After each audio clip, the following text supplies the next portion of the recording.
Hello, नमस्ते बच्चों। आज हमारा टॉपिक रहेगा वर्ड्स नेम। चलो स्टार्ट करते हैं words name. Parrot, P-A-R-R-O-T, parrot. Parrot means तोता। Peacock, P-E-A-C-O-C-K, peacock. Peacock means मोर। Owl, OWL, owl. Owl means ullu. Crow, CROW, crow. Crow means kawa. Duck, DUCK, duck. Duck means batak. Pigeon, PIGEON,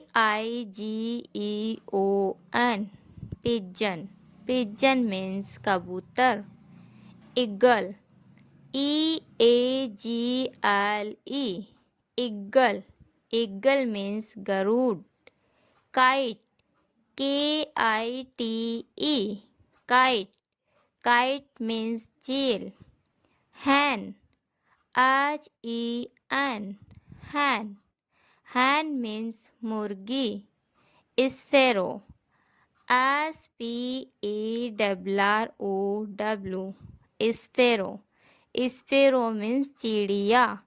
Crane, CRANE, crane. Crane means सारस. Cock, COCK, cock. Cock means मुर्गा. Vulture, VULTURE, vulture. Vulture means गिद्ध. Heron, HERON, heron. Heron means बगुला। बच्चों, अगर आपको ये video पसंद आया है तो प्लीज़ इस चैनल को सब्सक्राइब करें और लाइक करें।